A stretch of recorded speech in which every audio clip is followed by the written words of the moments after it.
নমস্কার বন্ধুরা, কেমন আছো সবাই? আশা করছি সবাই ভালো আছো।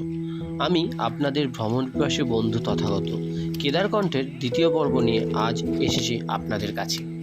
হিমালয় শৃঙ্গের মনোরম চূড়ার দৃশ্য, পাইন গাছের জঙ্গল এবং জুদাকি তালাবের মতো অর্ধজমায়িত শান্ত জলাধার ও পাশের ক্যাম্পসাইটগুলোকে পাশে রেখে আমরা উঠে যাব আরও উপরের থেকে উপরের দিকে।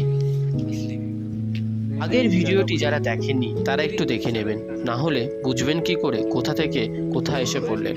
আর আমার চ্যানেলটি যারা সাবস্ক্রাইব করেননি তারা একটু সাবস্ক্রাইব করে দেবেন, আর এই ভিডিওগুলি বন্ধুদের মধ্যেও শেয়ার করে দেবেন। কেদারকণ্ঠ শীতকালীন ট্রেকের আসল সৌন্দর্য তুষারময় ঋতুতে ফুটে ওঠে, যখন পুরো ভূখণ্ড নির্মল সাদা বরফের চাদরে ঢেকে যায়। কেদারকণ্ঠ ট্রেকটি এটা খোলার শুরুর দিকে ট্রেকিং শুরু করলে ভালো সর্বদা, কারণ যত দিন যায় শুকনো বরফ জমে পিচ্ছিল বরফে পরিণত হতে থাকে, যেটি অনভিজ্ঞ ট্রেকারদের জন্য নিরাপদ নয়। আবার সতর্কবার্তাতে বলে রাখি, নতুন পথে নিজেকে নিয়ে যাওয়ার চেষ্টা করবেন না, কারণ শুষ্ক বরফের নিচে কে আছে কেউ জানে না, তাতে বিপদ হওয়ার সম্ভাবনা রয়েছে।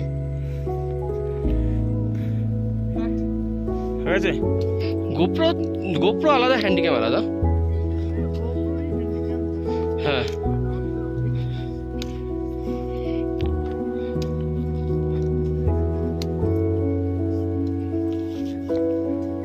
অভিষেক সে হাই।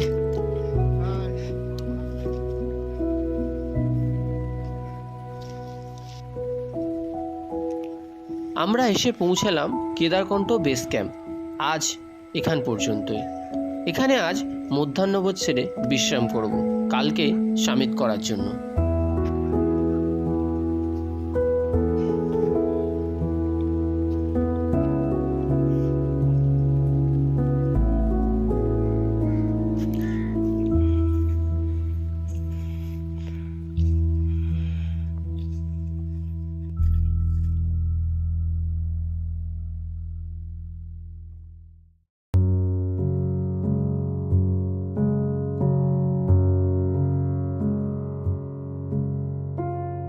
খাওয়া দাওয়া সেরে বিকেলে একটু মজা করতে বেরোনো হলো, তবে জামা কাপড়ও জুতো শুকনো রাখতে হবে, না হলে পরবর্তী অংশে অসুবিধায় পড়তে পারেন।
সূর্যাস্তের সাথে সাথে আজকের দিনটাও চলে গেল, আবার নতুন সূর্যোদয়ের সাথে নতুন সব কিছু।